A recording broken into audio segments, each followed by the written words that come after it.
Hello and welcome to this week's Leadership in Action from the 80/20 CEO. I'm your host, Nick Vadia. Today, I bring to you a conversation with someone who is as suave as she is smart. Shari Gunn heads up marketing and business development at Kaboodle, an immensely successful, category-leading retailer, and I can understand why. Shari is focused but fluid. She has the capacity to zoom in and out from telephoto to wide angle while maintaining focus on a fickle moving target. So here's Shari and a wish that all of us would learn to do the same.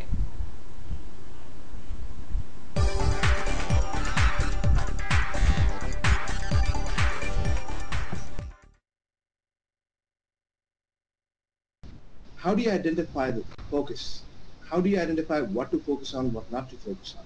And let me be more specific. Sure. The 80/20 principle talks about 20% being the driving force. But how does one find out what's the 20% and what's the 80%? You as the CMO, how do you know? Well, that's a great question, and I think it's it's a lot of science, it's a little bit of art, it's a lot of luck potentially.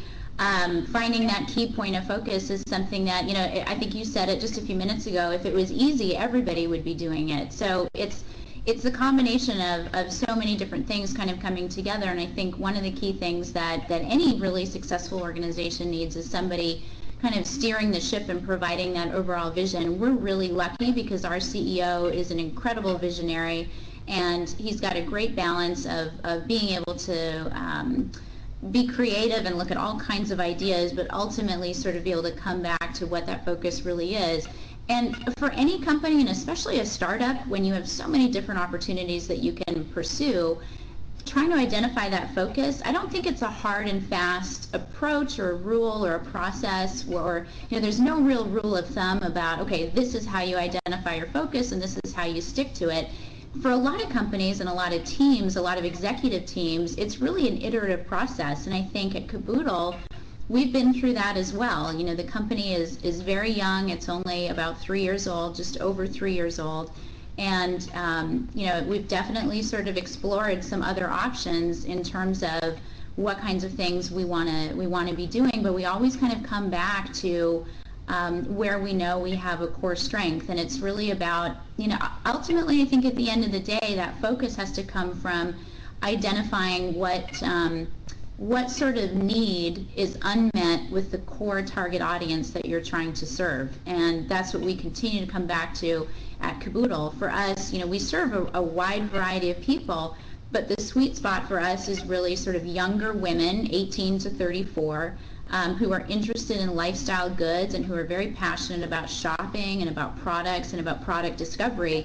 And as long as we keep that focus at the forefront of all of the planning and decision making that we do, we've managed to stay on a pretty prosperous track. And it's not to say that there haven't been times when we've kind of strayed off the track, but you find really quickly that if you've gone away from that focus and you've gone away from what your core business really is, then you learn pretty quickly that those little detours, aren't always the best way to spend your time and resources.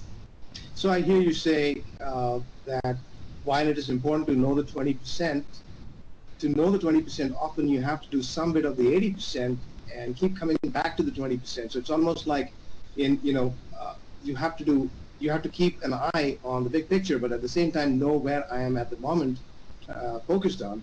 And so that you're aware of the new opportunities, new things, the changing climate, for example. Yeah, exactly. And I think it's a really delicate balance, isn't it? I mean, that we're all trying to maintain at any given point in time, because you want to stay focused and true to your core business, but at the same time, you don't want to forego any major opportunities that might arise. You don't want to overlook those.